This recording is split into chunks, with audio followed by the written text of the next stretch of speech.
Assalamualaikum warahmatullahi wabarakatuh. Alhamdulillahirabbil alamin. Asyhadu alla ilaha illallah wa asyhadu anna Muhammadan abduhu wa rasuluh. Allahumma sholli ala sayyidina Muhammad wa ala ali sayyidina Muhammad. Ya ayyuhalladzina amanu taqullaha haqqa tuqatih wa la tamutunna illa wa antum muslimun. Subhanaka la ilma lana illa ma 'allamtana innaka antal alimul hakim. Rabbi shrah li sadri wa yassir li amri wahlul 'uqdatam min lisani yafqahu qawli. Amma ba'd. Kita bersyukur kepada Allah atas nikmat yang sangat besar ini, nikmat umur, nikmat Islam, nikmat iman, insya Allah nikmat ihsan. Mudah-mudahan kita termasuk orang-orang yang dipilih menjadi orang-orang yang ihsan, sehingga kita termasuk orang-orang yang merasa selalu diawasi oleh Allah Subhanahu wa taala dan dijaga oleh Allah dari hal-hal yang buruk insya Allah. Salawat dan salam sekali lagi kita sampaikan pada junjungan kita Nabi Agung Muhammad sallallahu alaihi wasallam. Kita terus berharap kepada Allah agar termasuk umatnya yang dimudahkan di dalam menjalankan seluruh sunnah-sunnahnya, mempelajari sunnah-sunnahnya, sehingga kita dipandu di dunia ini dengan risalah yang sangat indah, sangat baik.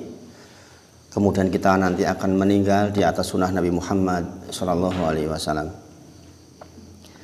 Insya Allah kita masih di zikir asbahna wa asbahal mulku lillah, di bagian kalimat tauhid la ilaha illallahu wahdahu la syarikalah. Dibaca ulang Pak, moga Pak, biar ingat terus. Moga Pak jenengan Pak. Asbahna wa asbahal mulku lillah. Bismillahirrahmanirrahim.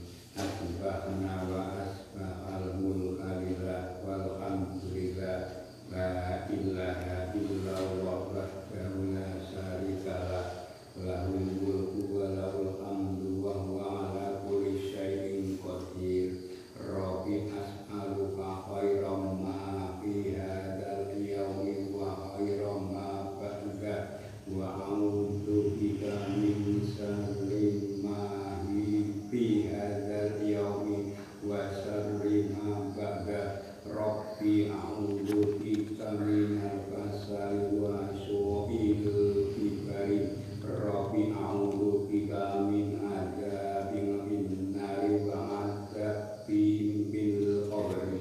Masya Allah ya. Ini zikir kita yang pertama, kita ulang lagi dari awal supaya pembahasannya lebih sempurna insya Allah.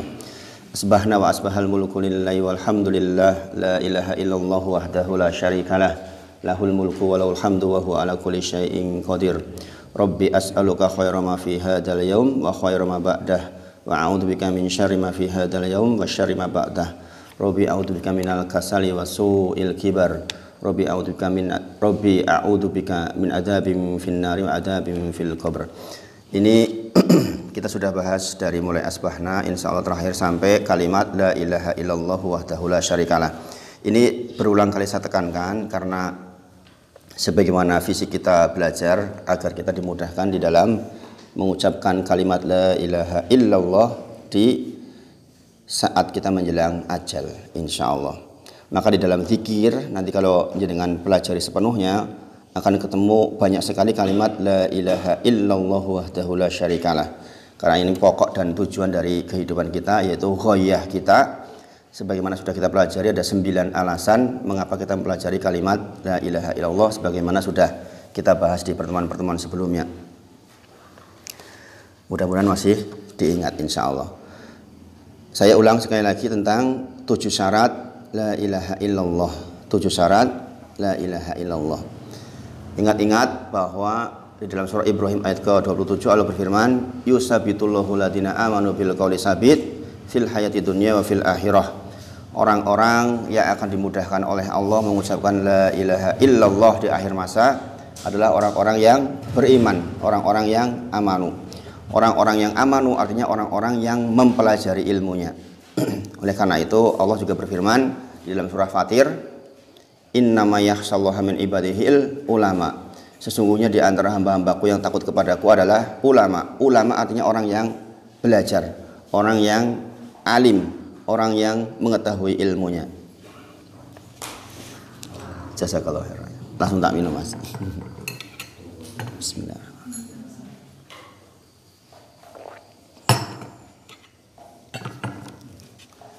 Jadi sekali lagi, hanyalah orang-orang yang beriman yang akan dimudahkan oleh Allah mengucapkan kalimat la ilaha illallah ketika menjelang meninggal dunia. Dan kita sudah pelajari fadilahnya, ghoyahnya kemarin ketika kita membaca hadis riwayat Muslim nomor 26. Man mata wa huwa ya'lamu la ilaha illallah dakhalal jannah. Barang siapa yang meninggal wa huwa ya'lamu, sementara dia mengetahui. Berarti dia mengetahui ilmunya, paham konsekuensinya, maka kemudian dakhalal jannah, dia masuk surganya Allah. Itu ghoyah kita yang nomor 8 kemarin. Nah, saya bacakan ulang tentang bahwa kalimat la ilaha illallah itu ada rukun dan syaratnya. Ada rukun dan syaratnya. Ini penting, ada rukun dan syaratnya. Seseorang yang bisa mengucapkan la ilaha illallah di akhir masa adalah orang-orang yang memenuhi syarat dan rukunnya. Itulah mengapa jumlah orang yang secara dohir bisa mengucapkan kalimat la ilaha illallah di akhir masa itu sedikit. Itu sedikit jumlahnya, nggak banyak. Sebagaimana yang disampaikan sebelumnya, ada penelitian di Jakarta yang saya tidak tahu validasinya, tapi yang jelas saya pernah membaca referensinya dan diiyakan oleh beberapa teman, bahwa dari 1000 orang yang diteliti di rumah sakit meninggal, hanya 40 yang bisa mengucapkan la ilaha illallah, yang 960 nggak bisa. Berarti memang prosentasenya sedikit sekali yang secara dohir bisa mengucapkan la ilaha illallah dengan sempurna. Pertanyaannya, siapa mereka? Berdasarkan apa yang sudah kita pelajari adalah orang-orang yang amanu, yusabitullahil ladina amanu bil qauli sabit, dengan kalimat yang kokoh fil hayati dunya wa fil akhirah, yaitu di kehidupan di dunia dan kehidupan akhirat. Di dunia adalah ketika menjelang ajal mengucapkan la ilaha illallah. Sekali lagi, amanu hanya bisa diperoleh dengan belajar, tidak mungkin tidak. Jadi semuanya kembali ke masalah belajar. Oleh karena itu Rasulullah mewajibkan seorang muslim untuk belajar dan dimotivasi dengan jumlah hadis yang sangat banyak tentang keutamaan belajar. Maka kita beruntung pagi ini termasuk yang dipilih oleh Allah untuk bisa mempelajarinya. Wala ilaha illallah hiya kalimatut tauhid wa hiya miftahul jannah kama taqaddam. Para ulama menyebut, dan sesungguhnya la ilaha illallah hiya, dia adalah kalimatut tauhid, adalah kalimat tauhid, wa hiya, dan dia adalah miftahul jannah, adalah kuncinya surga. Kama taqaddam, sebagaimana kita ketahui. Lakin, akan tetapi, hadal miftah, kunci ini la yahaqqaq amaluhu wa la yahaqqaq dukhulul abdil jannah bih illa idza haqqaqu suruta hadhil kalimah. Akan tetapi kalimat tauhid ini hanya akan bermanfaat, memberikan manfaatnya ketika seseorang memenuhi syarat dan rukunnya. Adapun kalimat tauhid tidak akan bermanfaat, dukhulul abdil jannata bih, tidak akan bisa memasukkan seseorang ke surga kecuali dipenuhi syarat dan rukunnya. Kita kemarin sudah belajar rukunnya ada 2, yaitu nafyu wal isbat. Nafyu pada kalimat la ilaha, isbat pada kalimat illallah. Jadi ingat-ingat, kita punya la ilaha illallah, rukunnya ada 2, sebagaimana pembahasan sudah berlalu. Kemudian Imam Bukhari menyampaikan, wali hadza dzakarul Imam Bukhari rahimahullahu taala fi kitabis sahih, di dalam kitab sahihnya. Adapun Imam Bukhari menyampaikan terkait bahwa kalimat la ilaha illallah harus memenuhi syarat dan rukunnya, beliau menyampaikan di dalam Sahih Bukhari tentang dari Wahab bin Munabih wa huwa min ulama'it tabi'in, menyampaikan kisah atau menyampaikan asar dari Wahab bin Munabih ketika beliau ditanya tentang la ilaha illallah. Annahu su'il, adapun beliau ditanya, annahu su'il, adapun beliau Wahab bin Munabih ditanya, Kilalahu, dikatakan kepadanya, Allaisa la ilaha illallah miftahul jannah, bukankah kalimat la ilaha illallah adalah kunci surga? Maka kemudian Wahab bin Munabbih menjawab, qala bala, betul, kalimat la ilaha illallah adalah miftahul jannah, adalah kuncinya surga. Walakin, akan tetapi, ma min miftah illa walahu asnan, tetapi tidaklah setiap kunci itu pasti memiliki asnan. Asnan itu memiliki gerigi. Nah, gerigi-gerigi inilah yang disebut dengan syarat dan rukun la ilaha illallah. Sebagaimana kita punya kunci. Kunci dengan bawa kunci, kalau polosan nggak bisa buka pintu itu. Harus ada gerigi-gerigi yang pas. Makanya tukang kunci itu kalau dipesani kunci kan udah punya kunci polos, kemudian dikikir untuk membuat gerigi-geriginya supaya pas dengan lubang kuncinya. Okay. Betul. Okay. Qala bala, benar. Walakin ma mim miftah illa walahu asnan. Tetapi setiap kunci itu ada asnanya, ada geriginya. Kemudian dikatakan fa in ji'ta bimiftahin lahu asnan, jikalau engkau datang dengan miftah, dengan kunci lahu asnan yang di dalam kunci itu ada geriginya, futihalaka, maka pintu surga dibuka untuk panjenengan. Wa illa, dan jika tanpa asnan, lam yuftah, maka pintu surga tidak terbuka. Jadi tidak setiap orang yang punya la ilaha illallah langsung mudah saja masuk surga, harus memenuhi syarat dan rukunnya. Sekali lagi, fa in ji'ta bimiftahin lahu asnan, jikalau engkau datang ke pintu surga dalam kondisi lahu asnan, miftah lahu asnan, kunci yang ada gerigi-geriginya, maka futihalaka, engkau akan dibukakan pintu surga, engkau akan bisa buka pintunya. Wa ilalam, jika tidak, lam yuftah, maka tidak akan bisa dibuka pintunya. Nah, ini peringatan besar buat kita yang sudah ngaji, bahwa kita harus memenuhi syarat dan rukunnya. Kemudian musyiron bidzalik ila suruto la ilaha illallah, yang dimaksud oleh beliau adalah syarat la ilaha illallah. Kalimat la ilaha illallah tidak akan berguna kecuali jika syaratnya terpenuhi. Dan ini dalilnya hadir dalam Al-Quran banyak sekali jumlahnya. Demikian juga di dalam sunnah Nabi Muhammad SAW. Adapun tujuh syaratnya kita sudah pelajari. Saya ulang-ulang biar benar-benar mantap di hati panjenengan. Apa saja kemarin? Ada 7. Ilmu, yakin, menerima atau qabul, tunduk patuh atau ingkiyat, asidku atau jujur, ikhlas, mahabbah. Mahabbah itu cinta. Nah, itu syaratnya. Syarat la ilaha illallah ada 7. Lawannya ilmu berarti jahil. Lawannya ilmu berarti kebodohan. Makanya syarat la ilaha illallah harus berilmu, tidak mungkin tidak. Kemudian yang kedua, yakin. Lawannya yakin, ragu-ragu. Jadi kalau kita ragu-ragu dengan Allah, ragu-ragu dengan Nabi Muhammad SAW, ragu-ragu dengan syariatnya, berarti kita tidak memenuhi syarat la ilaha illallah. Ada sebuah perintah misalnya, kalau kita ragu-ragu, opo iya to kuwi bener, itu sudah berkurang la ilaha illallah kita. Qabul, lawannya menolak. Berarti kalau menolak dengan berbagai macam alasan, kita la ilaha illallahnya tidak sempurna. Ingkiyat itu patuh, lawannya adalah berpaling. Setiap kita mempelajari rukunnya atau syaratnya, maka kita pelajari juga lawannya apa, sehingga kita tahu, supaya kita tidak terjerumus kepada lawannya. Asidku, lawannya dusta, bahwa dia mengucapkan la ilaha illallah bukan karena Allah. Ikhlas, lawannya diantaranya riya. Kemudian mahabbah, lawannya benci. Kita bahas ulang di Grambiang lagi, dicatat biar nanti bisa dijadikan patokan di rumah insya Allah. Yang pertama ilmu. Ilmu dalilnya adalah surah Muhammad ayat ke-19. Fa'lam annahu la ilaha illallah wastaghfir li dzambik.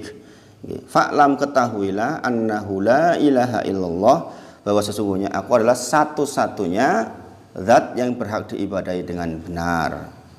Wastaghfir li dzambik, baru kemudian kita beristighfar kepada Allah Subhanahu wa taala. Makna la ilaha illallah adalah, Bapak Ibu sedaya, i'tiqad atau keyakinan dan ikrar, pengakuan bahwa tidak ada yang berhak diibadahi kecuali Allah. Pengakuan seperti ini, pengakuan serta keyakinan ini harus disertai komitmen atau iltizam, pengamalan terhadap konsekuensi kalimat syahadat itu sendiri. Jadi nggak hanya mengucapkan, tapi keyakinan ini harus muncul di dalam bentuk amalan-amalan yang secara singkat beribadah kepada Allah, tidak menyentuhkannya dengan apapun.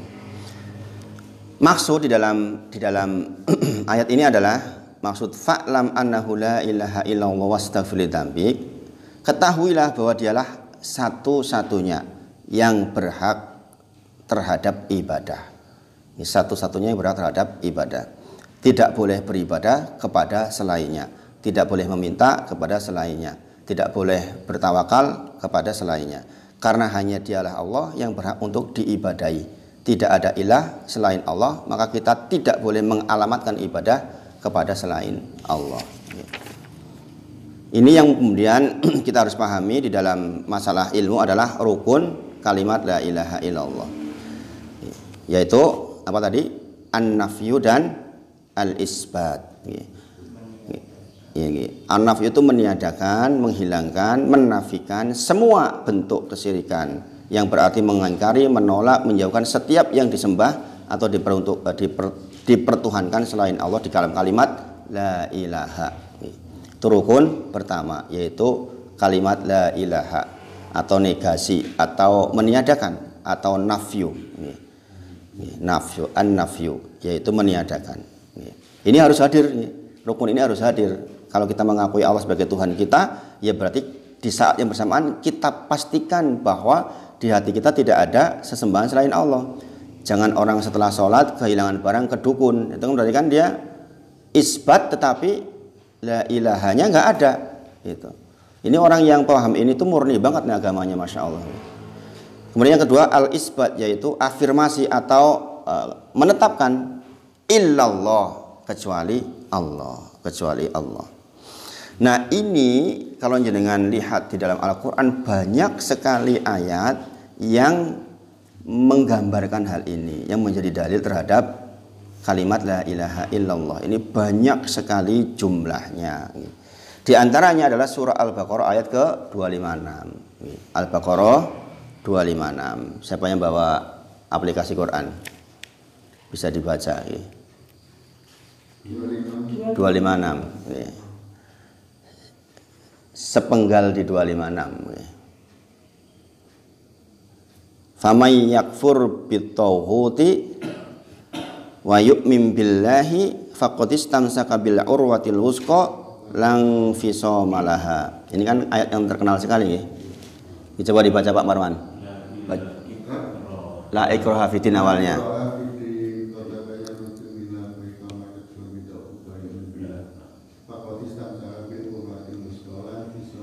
Nah, itu di bagian famay yakfur bitauhuti wa yu'min billahi faqad istamsaka bil urwatil wusqa lang fisama laha. Di situ ada kalimat la ilaha illallah. Di mana itu? Ada nafi wal isbat. Nafinya adalah famay yakfur, barang siapa yang ingkar bitauhud, kepada tauhid, dengan tauhid. Ini berarti la ilaha. Ini bagi barang siapa yang mengingkari tauhid, mengingkari sesembahan selain Allah, berarti meniadakan sesembahan selain Allah, meniadakan tauhid pada kalimat famay yakfur bi tauhid, maka itu adalah nafi. Itu adalah negasi, meniadakan sesembahan selain Allah. Kemudian wa yu'min billah, kemudian kita menetapkan itu isbat dan beriman kepada Allah. Faqad istamsaka bil urwatil wusqa lang fisama laha. Maka sesungguhnya dia telah berpegang kepada tali Allah yang sangat kokoh yang tidak akan putus. Masya Allah.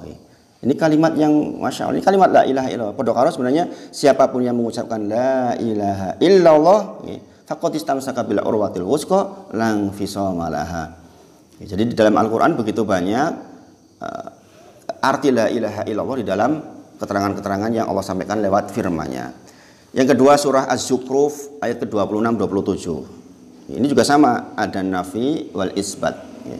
Surah Az-Zukhruf ayat ke-26-27. Wa id qala Ibrahimu li abihi wa qaumi, dan ingatlah ketika Ibrahim berkata kepada bapaknya dan kaumnya, innani bari'um mimma. Az-Zukhruf ayat ke-26-27. Wa id qala, dan ingatlah ketika berkata Ibrahimu li abihi wa qaumihi, kepada bapaknya dan kepada kaumnya, innani bari'um mimma ta'budun, sesungguhnya saya berlepas diri dari apa yang engkau sembah, illalladzi fataroni fa innahu sayahdin. Di mana ini nafi dan isbatnya? Nafi dan isbatnya di mana? Wa id qala Ibrahimu li abihi wa qaumihi. Nah, ini di sini. Innani bari'um mimma ta'budun. Sungguh saya berlepas diri, orang melu-melu dengan apa yang kalian sembah. Ini berarti nafi. Ini adalah meniadakan sesembahan selain Allah. Kemudian ditetapkan illalladzi fataroni fa innahu sayahdin. Tetapi aku hanya menyembah kepada Tuhan yang fataroni, yang menjadikanku, fa innahu sayahdin, dialah Allah yang akan memberikan petunjuk kepadaku. Maka kalimat illalladzi fataroni adalah isbat. Saya hanya menyembah kepada zat yang menjadikanku. Fa innahu sayahdin, dan dia Allah akan memberikan kepadaku petunjuk. Ini hadir nafi wal isbat. Jadi banyak dalilnya di dalam Al-Quran tentang kalimat la ilaha illallah ini. Kemudian yang sangat terkenal surah An-Nahl ayat ke-36. Walaqad, surat An-Nahl ayat ke-36. Walaqad ba'asna fi kulli ummatin rasula an i'budullah wajtanibut taghut. An i'budullah berarti isbat, agar orang-orang menyembah kepada Allah, wajtanibut taghut artinya nafi, meniadakan sesembahan selain Allah. Telah diutus, dan sesungguhnya telah diutus kepada masing-masing kaum seorang rasul, agar ani'budullah, orang-orang menyembah Allah, wajtanibut taghut, dan menjauhi, menghilangkan, meniadakan sesembahan selain Allah. Nah, itu beberapa ayat terkait dengan ilmu la ilaha illallah, bahwa la ilaha illallah punya rukun an-nafyu wal isbat. Maka seorang yang sudah ngaji ditanya apa arti la ilaha illallah, tidak mengatakan tidak ada Tuhan selain Allah, tetapi jawabannya adalah yang paling tepat dalam bahasa Arab sebenarnya, la ma'buda bihaqqin illallah. La, tidak, ma'buda bihaqqin, berhak disembah dengan sebenar-benarnya, bihaqqin illallah, kecuali Allah. Jadi nggak cukup kita mengakui Allah Maha Pencipta, Allah yang menciptakan langit dan bumi. Itu nggak cukup. Itu nggak cukup. Yang benar adalah kita mengakui Allah yang menciptakan langit dan bumi, tapi kita juga mengakui bahwa dialah Allah satu-satunya zat yang berhak disembah, yang berhak diibadahi. Kalau kita mengakui Tuhan kita Allah, tetapi kita beribadah, mengibadahi, menyerahkan urusan kepada selain Allah, itu sudah keluar dari la ilaha illallah. Maka harus ada nafyu wal isbat. Kita benar-benar meniadakan kepada selain Allah. An-nafyu wal isbat. An-nafyu itu meniadakan, wal isbat itu adalah menetapkan. Maka ada sidang isbat itu. Kalau menjelang Ramadan itu sidang untuk menetapkan tanggal 1 Ramadan. Nah, ini terkait dengan nafi dan isbat sudah kita pelajari. Kita hanya ulang saja ini biar jenengan tidak lupa. Biasanya kalau nggak diulang-ulang lupa masalahnya. Jadi lawannya ilmu yaitu jahil. Berarti seseorang yang jahil di bagian ini tidak ada keringanan buat dia. Kita sudah bahas di beberapa pertemuan bahwa orang keliru di masalah fikih itu insya Allah banyak permaafan, banyak udurnya, tapi tidak untuk masalah akidah. Likuli muslim, setiap muslim harus mengilmuinya itu.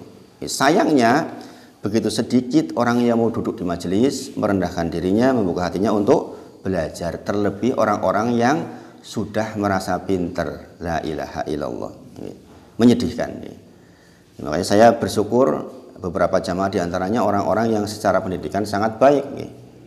Mantan dekan UNY itu rajin Pak, ngaji sampai hari ini. Di Gunung Sempu itu salah satu dekan di UNY, Universitas Negeri Yogyakarta. Berarti dia pastilah seorang profesor atau minimal doktor. Dia mau duduk merendahkan hati dan dirinya untuk mendengarkan yang seperti ini. Dan beliau mengatakan dengan jujur, sungguh demi Allah, dari sekian banyak pelajaran selama saya hidup, ini yang paling bermanfaat. Itu. Karena apa? Mau membuka hatinya. Dia sebelumnya nggak pernah ngerti nafyu wal isbat kiopo, nggak ngerti, padahal sampai doktor. Bayangkan, ilmu yang paling agung di dalam agama ini. Kita tahu ilmu dunia versus ilmu syar'i, tentu saja ilmu syar'i yang menang. Ilmu syar'i ada yang paling agung, yaitu kalimatul la ilaha illallah. Ada banyak orang yang sampai umur 60 tahun nggak ngerti tuh rukun la ilaha illallah. Dan dia mengatakan begitu. Teman-teman saya katanya, banyak yang nggak tahu seperti ini. Padahal itu adalah salah satu hal yang menjamin kita mengucapkan la ilaha illallah di akhir masa. Subhanallah. Bersyukur kita diberi kesempatan seperti ini. Dulu ketika saya belajar di Mahat, di pondok itu kaget gitu. Jebul la ilaha illallah ki ana rukune to. Kaget saya dulu. Padahal sudah gede, udah kuliah. Mudah-mudahan kita dimudahkan oleh Allah untuk terus mengimani ini insya Allah. Kemudian yang kedua adalah yakin. Lawannya apa? Ragu. Yakin lawannya ragu. Yakin terhadap apa? Yakin bahwa yang menciptakan, yang memberi rizki, yang memiliki, yang mengurusi itu hanya Allah saja.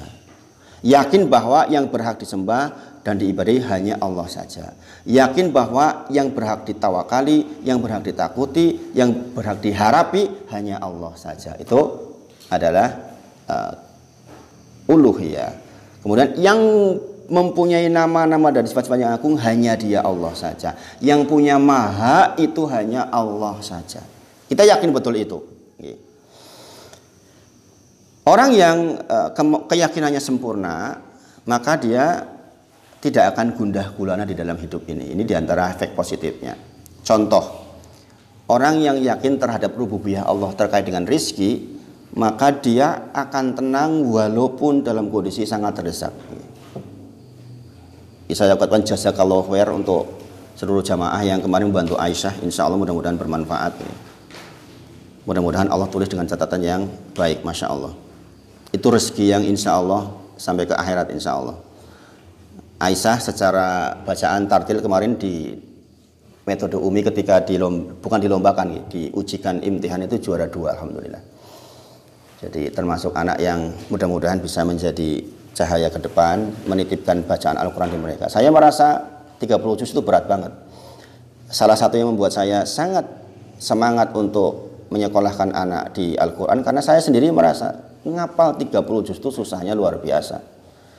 Seringkali kadang-kadang saya sampai bersemili ketika anak-anak itu lapar. Di sana kan makan cuma 3 kali dan ada waktunya.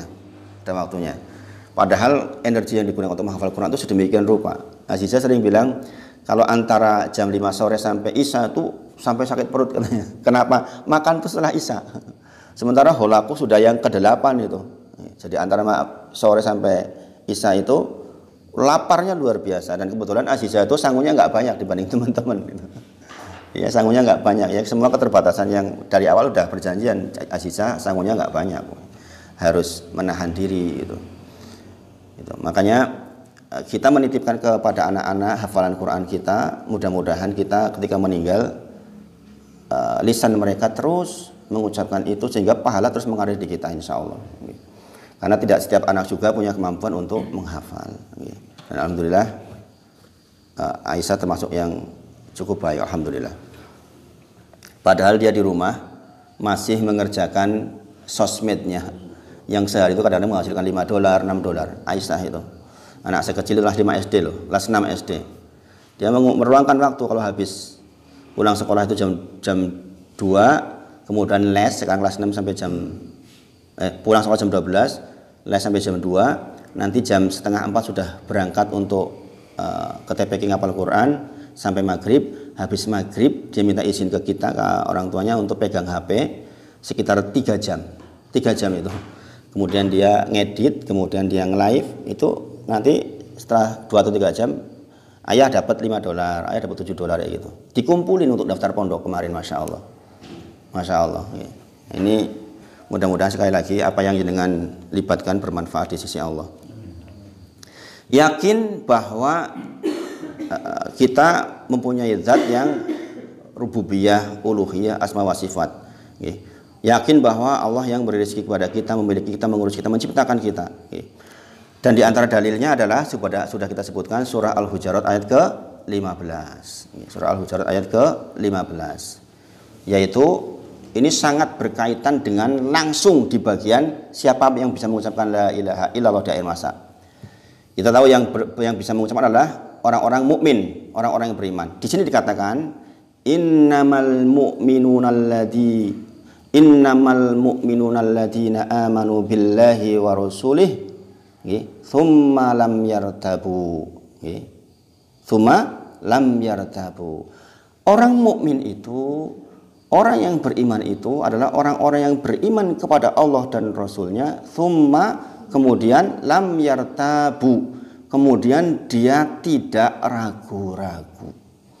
Jadi diikuti, keyakinan itu hanya bermanfaat ketika diikuti dengan ketidakragu-raguan. Nggak ada ragu-ragu sedikit pun terhadap dalil dari Allah Subhanahu wa Ta'ala. Jikalau sudah hadir ayat yang jelas keterangannya, maka kita benar-benar meyakini secara sempurna, bulat, tidak ada sedikit pun keraguan. Karena Allah yang menyebutkan tsumma lam yartabu, kemudian tidak ragu-ragu. Bukti tidak ragu-ragunya adalah wajahadu bi amwalihim wa anfusihim fi sabilillah. Orang-orang yang tidak ragu-ragu ya sholat, ya berangkat saja gitu. Kadang-kadang kan kita mengalami rasa malas gitu. Saya pun kadang-kadang mengalami ketika tidur lewat malam, maka pagi-pagi itu sudah dengar adzan mau beranjak itu malasnya, ya Allah. Tapi karena tsumma lam yartabu, sudah hadir dari Rasulullah. Bahkan orang kalau tahu isinya sholat subuh berjamaah itu, maka merangkak pun dia rewangi, ya enggak? Kan begitu hadisnya. Langsung kan, lah saya bangun masih bisa kok, kenapa enggak saya lakukan? Itu langsung malam yartabunya tuh di situ muncul tuh. Sehingga energinya bisa full banget. Makanya orang-orang yang yakin diikuti dengan malam yartabu, dengan ketidakraguan, maka dia energinya tuh pasti full. Walaupun mungkin sakit, gregesi banget, tetap bisa berangkat itu. Itu persoalan malam yartabu. Persoalan yakin sepenuhnya tapi diikuti juga dengan ketidakragu-raguan. Maka dia berjihad, dia berjuang bi amwalihim, dengan hartanya bagi yang punya, wa anfusi. Makanya ingat-ingatlah, ini titipan semua, baik harta maupun sehat, itu titipan semuanya. Titipan semuanya. Sebagaimana saya gambarkan dulu kepada panjenengan, ada orang mau nyalon bupati, kemudian dia mencari pendukung, maka yang mendukung dengan amwalihim wa anfusihim, yang mendukung dengan harta dan jiwanya, tentu saja berbeda nasibnya nanti dibandingkan orang yang hore gitu kan, beda. Yang pendukung cuma di lapangan, tepuk dibandingkan yang ikut, ya, nanti tak bantu bangun jalan sebelah sana gitu. Atau dia karena nggak punya harta, dia jadi jubir sehingga efektif dakwahnya, efektif kampanyenya. Maka ketika dia jadi, ya dia kira-kira dialah yang diambil, ya enggak. Normalnya begitu. Maka kita berdoa mudah-mudahan ke depan dapat pemimpin yang baik, insya Allah. Sehingga kita dimudahkan di dalam semua urusan, insya Allah. Jikalau kita mempunyai satu doa yang dikabul, kata ulama, jikalau kita diberi satu saja doa yang pasti dikabul, maka ulama salafus saleh semuanya sependapat, yaitu berdoa, ya Allah, mohon kepada Engkau pemimpin yang adil. Itu sama, karena maslahatnya besar sekali. Sampai-sampai kalau punya satu saja ulama yang pasti dikabul, dia minta, ya Allah, minta kepada Engkau pemimpin yang adil. Karena memang efeknya luar biasa. Nah, sekali lagi, innamal mu'minuna alladzina amanu billahi wa rasulihi tsumma lam yartabu wajahadu bi amwalihim wa anfusihim fi sabilillah ulaika humus shodiqun. Ulaika humus shodiqun. Dialah orang-orang yang jujur, orang-orang yang benar. Jadi sekali lagi, orang yang yakin berarti lawannya ragu-ragu. Maka dikatakan di sini tidak ada ragu-ragu sama sekali. Allah sendiri menyebutkan di dalam surah Al-Hujurat ayat ke-15. Kita tahu Allah Subhanahu wa taala berkuasa atas segala sesuatu. Innallaha ala kulli syai'in qadir. Maka kita menyerahkan semua urusan hanya kepada Allah saja tanpa ada sedikit pun keraguan. Kita tahu yang bisa memberikan manfaat dan madarat hanya Allah saja. Berkumpul jin dan manusia dari awal sampai akhir. Dalam hadis jangan begitu. Berkumpul jin dan manusia dari awal sampai akhir bersatu membuat kita celaka, kalau Allah nggak izinkan nggak akan terjadi. Sebaliknya berkumpul jin dan manusia seluruhnya tanpa kecuali dari Nabi Adam sampai akhir masa dikumpulkan jadi satu, semuanya mengharapkan kita celaka, kalau Allah nggak mengizinkan kita nggak terjadi. Memberikan kebaikan, kalau nggak Allah izinkan nggak akan terjadi. Maka gantungan kita hanya kepada Allah Subhanahu wa taala saja. Hidup dan mati kita hanya di sisi Allah Subhanahu wa taala. Efeknya apa kalau nggak yakin, orang ragu-ragu? Kalau ragu-ragu, kita akan menempuh segala macam cara untuk mencapai apa yang kita mau. Karena ada batasan-batasan dagang, ada aturan-aturan dagang, ada batasan-batasannya. Kalau enggak yakin sama Allah, ya kita tempuh caranya menurut kita benar gitu. Ya kan, serudu kebawa ini orang urusan. Menjadi pejabat, kalau bukan karena yakin karena Allah, ya dia akan melakukan hal-hal yang menerabas hal-hal yang keluar dari syariat. Ya ini orang-orang yang rugi, orang-orang yang rugi sebenarnya. Maka dikatakan di akhirnya wajahatu bi amwalihim wa anfusihim fisabilillah ulaika humus shodiqun. Dialah orang-orang yang benar, orang-orang yang jujur, orang-orang yang asli itu begitu itu kalau yakinnya benar. Jadi nggak ada urusan dengan kekeliruan dari syariat, nggak mau dia. Oh, masya Allah. Jadi dengan saya melihat orang-orang seperti Pak Marwan itu membuat semangat saya itu berkobar-kobar gitu. Melihat yang di Gunung Sempu, orang-orang yang pendidikannya bagus, sudah punya jabatan tinggi, kemudian dia rela duduk menengadahkan jiwa raganya untuk sama-sama belajar seperti ini. Itu rahmat Allah, Bapak Ibu sedaya. Enggak semua orang tuh kayak gitu. Kebanyakan opo sinau. Kebanyakan begitu. Kebanyakan begitu. Kemudian yang ketiga adalah qabul. Lamanya qabul apa? Lamanya menerima berarti menolak. Menerima apa sih? Qabul apa? Qabul terhadap la ilaha illallah maksudnya adalah menerima semua perintah Allah. Menerima semua perintah Allah, menerima semua larangan Allah. Kita terima total, bungkus habis semuanya gitu. Kemudian mengimani atau menerima semua yang diberitakan oleh Allah. Jangan kayak orang-orang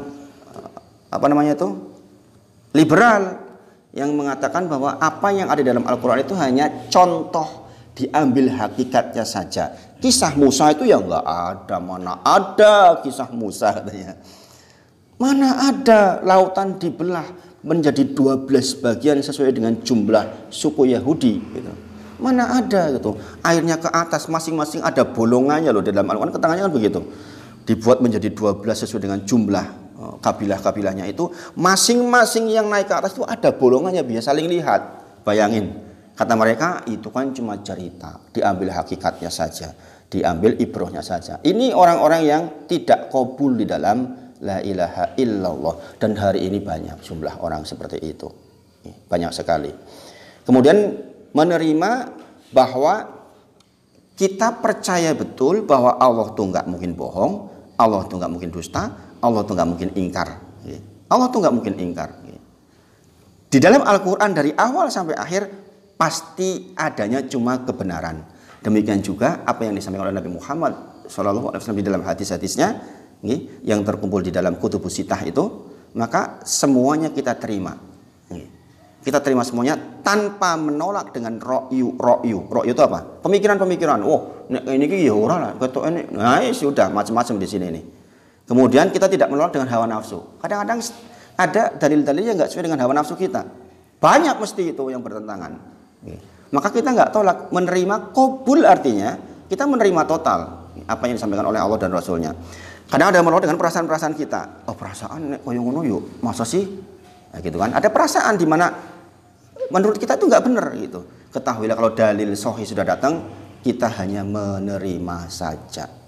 Dan ini pahalanya sangat besar di sisi Allah. Bahkan orang yang akan dimudahkan oleh Allah masuk surganya diantaranya adalah diabadikan oleh Allah di dalam surah Al-Lail di juz 30, fa amma man a'ta wattaqa, dan orang-orang yang bersedekah, berinfak di jalan Allah dengan takwa. Fa amma man a'ta wattaqa, ada orang yang bersedekah tapi nggak bertakwa. Orang ngasih ke orang miskin dilemparin, itu dia bersedekah tetapi tidak bertakwa. Dia tidak menghormati orang yang diberi, lempar ke mukanya. Nah, itu ada kan orang yang ngasih karena dilempar. Ada yang begitu ya, subhanallah. Saya nggak lihat malahan. Fa amma man a'ta wattaqa, orang-orang yang dia ini menunjukkan wajah itu tadi, maksudnya itu orang-orang yang sedang mengimplementasikan sebagai orang yang beriman, yaitu dia berjihad dengan hartanya dan kemudian dia bertakwa, wasaddaqa bil husna, dan dia membenarkan tentang pahala yang bakal dia dapat akibat perbuatannya dia tadi, akibat dia bersedekah dengan ketakwaan. Dia yakin wasaddaqa bil husna, dia yakin bahwa akan ada pahala yang husna, pahala terbaik, maksudnya surga maksudnya. Dan dia wasaddaqa, dia membenarkan akan adanya surga. Ini penting, ini kan akidah ini. Ini akidah. Maka fasanu yassiruhu lil yusra, Allah akan mudahkan dia menjalankan kehidupan di dunia ini menuju ke surganya, karena dia sudah meyakini betul akan ada pahala itu. Wa amma man bakhila wastaghna, sementara orang-orang yang bakhil, orang-orang yang bakhil dan merasa cukup. Ini orang-orang bakhil itu kecenderungannya merasa cukup. Saya sudah cukup, sudah pinter kok S3, ngapain saya belajar? Mau belajar kok cilik. Subhanallah. Saya lebih muda Bapak Ibu Saudara dibandingkan mereka-mereka yang sudah sesepuhan. Bayangkan kalau dia tidak termasuk orang ini, wa amma man bakhila wastaghna. Memang asalnya dia orang yang memang sudah bakhil, dia merasa cukup hartanya, merasa cukup ilmunya, merasa cukup. Ini kan masalah besar ini. Di antara masalah terbesar yang menghambat hidayah seseorang adalah merasa cukup. Beda dengan merasa cukup dengan Allah. Merasa cukup yang dimaksud adalah merasa cukup yang negatif, karena didahului dengan bakhil. Bakhil. Orang yang bakhil itu kan orang yang merasa cukup. Saya beritahu kamu dengan satu hal. Ketika saya hijrah kemudian situasinya susah, saya punya teman satu yang mungkin menjadi profil orang yang persis seperti cerita mutaakhirin, cerita zaman sekarang, di mana ada seseorang sujud di Masjidil Haram dan meninggal. Pernah dengar itu? Di YouTube beredar itu. Ada seseorang dari jauh, kalau nggak salah dari Palestina, datang ke Masjidil Haram, kemudian dia sujud dalam kondisi sholat, dia meninggal dalam sujudnya. Tentu saja jadi rebutan oleh para syekh. Ini siapa? Kita tahu nggih, adalah sunnah minta meninggal di sana, kan sunnah. Dalilnya sahih. Setiap muslim kalau mau jujur, maka mintalah meninggal di Mekah atau Madinah. Itu sunnah. Apalagi meninggal di Masjidil Haram atau Masjid Nabawi dalam kondisi sujud, insya Allah itu husnul khotimah. Maka jadi rebutanlah untuk memandikan tuh orang itu. Ketika sudah dimandikan, dikuburkan, ditanyakan kepada orang yang menjadi pengiringnya atau temannya, apa amalan orang ini? Apa sih amalan orang ini sampai Allah muliakan dengan sujud di Masjidil Haram dan meninggal di situ? Maka diterangkan, orang ini katanya punya teman baik. Ini punya teman baik. Ini kisahnya persis kayak saya alami ini.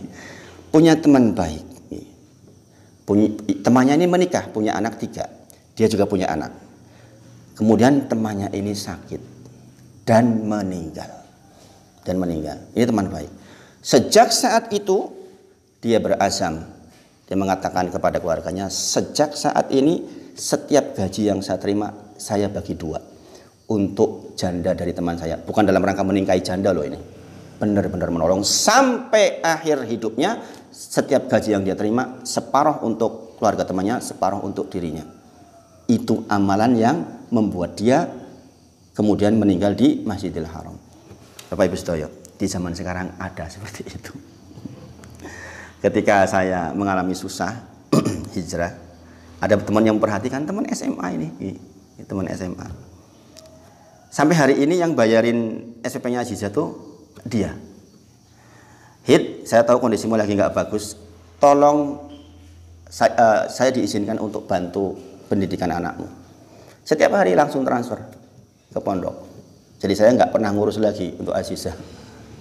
Ada orang di zaman sekarang seperti itu, nggak sedikit loh Bapak Ibu Sedoyo. Itu sebulan sekitar plus minus 1 juta. Rutin. Kalau orang ibadah cuma sekali-sekali, mungkin ini rutin setiap bulan. Ada orang seperti itu, masya Allah. Makanya istri saya kalau cerita tentang dia itu sampai bersemili sendiri. Kok ada ya orang seperti itu? Orang kayakah ini? Bukan. Nah, itu. Jadi persoalan masalah iman. Dia bukan orang kaya, dia tuh usahanya jualan krimer sama bikin puding istrinya. Bukan orang kaya. Jadi soal masalah ibadah seperti itu bukan masalah kaya dan tidak, tapi masalah iman. Masalah iman.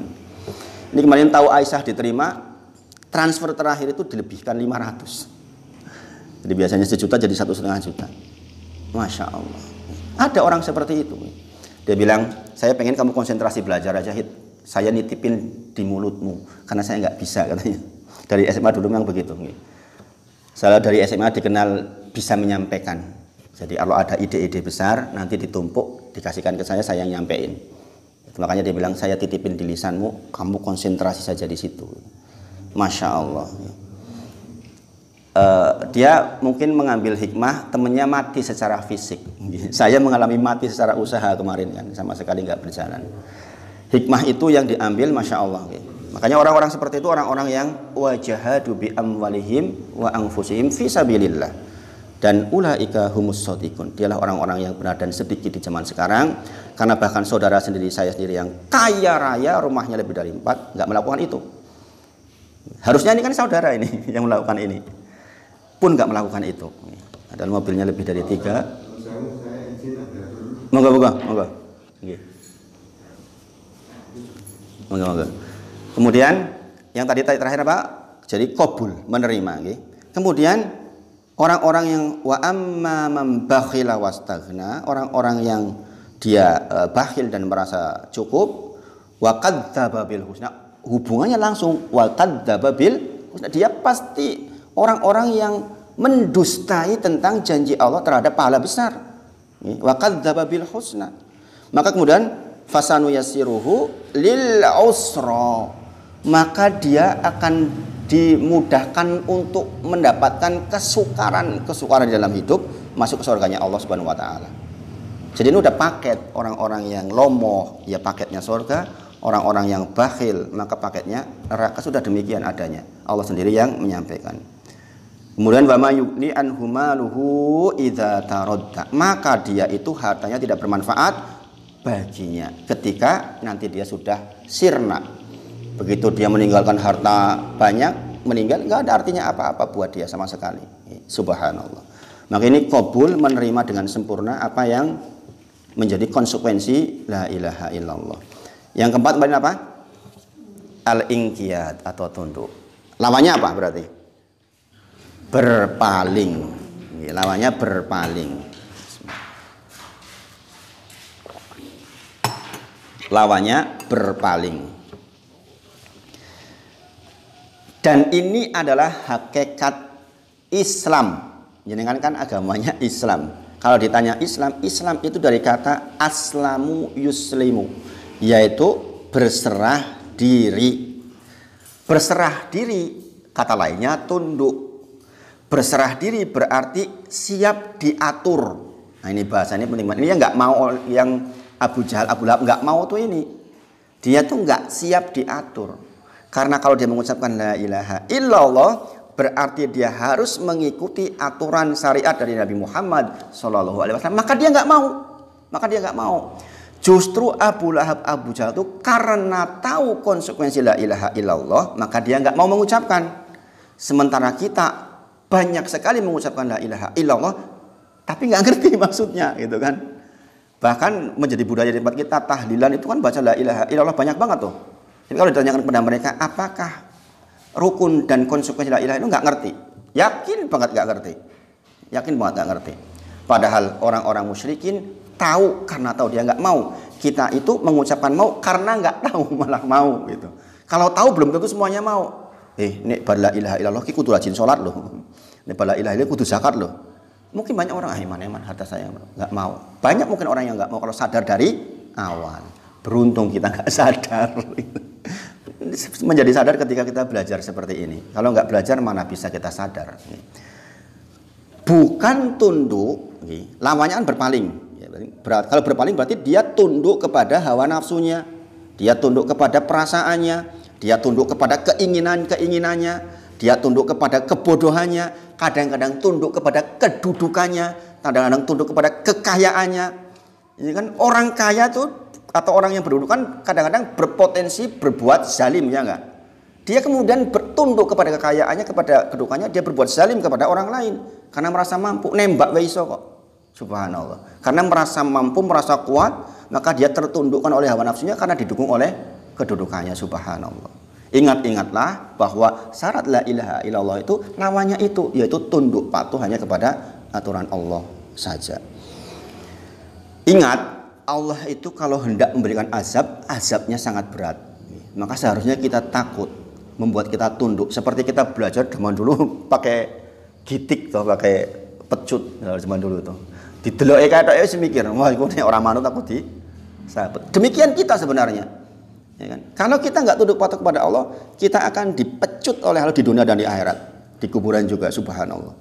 Bayangin. Maka karena tahu Allah itu maha kuasa terhadap segala sesuatu, maka kita tunduk patuh. Di antara dalilnya adalah surah Al-Ahzab ayat ke-36.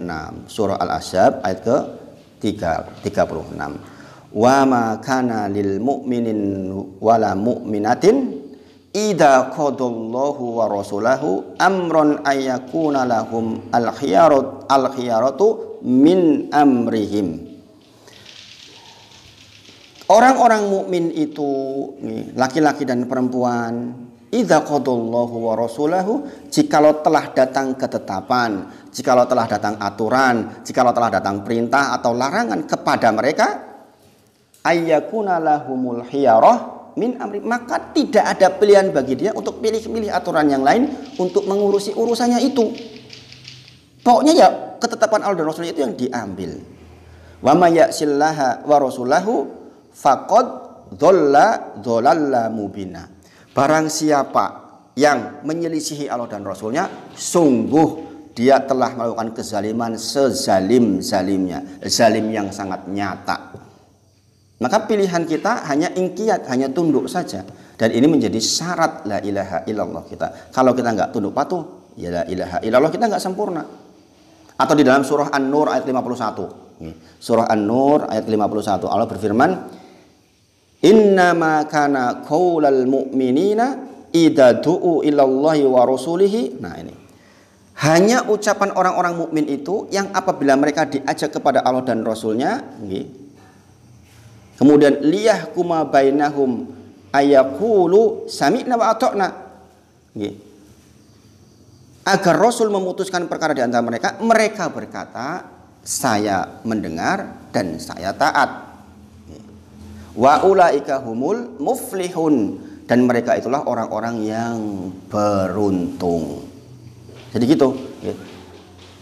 Orang-orang mukmin itu sifatnya ketika ada ketetapan dari Allah dan Rasulnya, ketika ada perintah dari Allah dan Rasulnya, dia hanya sami'na wa ata'na. Kalau jenengan sering dengar istau, istaqimu wa'tadilu, sawu sufakum, kita menjawab sami'na wa ata'na. Kan perintah itu, diluruskan, dirapatkan aja. Sami'na wa ata'na menang bae. Udah, saya dengar, saya taat, ya diluruske. Ya, diluruske, dipepetke yang rapi. Gitu, yang rapat gitu. Jangan sudah sami'na wa ata'na sing ganggang-ganggan gitu. Iki maksudnya apa orang udeng gitu. Nah ini sifat orang mukmin itu ingkiyat atau tunduk. Lawannya adalah berpaling. Yang berikutnya adalah asidqu. Asidqu jujur, berarti lawannya dusta. Wah, untuk asidqu ini pembahasannya panjang kali lebar, nggak cukup sekarang. Saya menulis tentang asidqu ini mungkin ada 10 halaman ini. Masya Allah. Asidqu ini tentang masalah kejujuran di dalam mengucapkan la ilaha illallah. Yang intinya adalah kita beramal bukan untuk keperluan dunia. Kita beramal untuk keperluan akhirat kita. Ini penting. Jadi ini penting banget. Ini penting dipahami tentang kalimat la ilaha illallah terkait dengan as-sidqu, yaitu jujur, bahwa kita itu benar-benar murni mengharapkan wajah Allah, mengharapkan pahala dari Allah, mengharapkan ridho dari Allah. Seperti ikhlas. Di antara dalilnya adalah saya bacakan satu dulu. Surah Hud ayat ke-15 dan 16.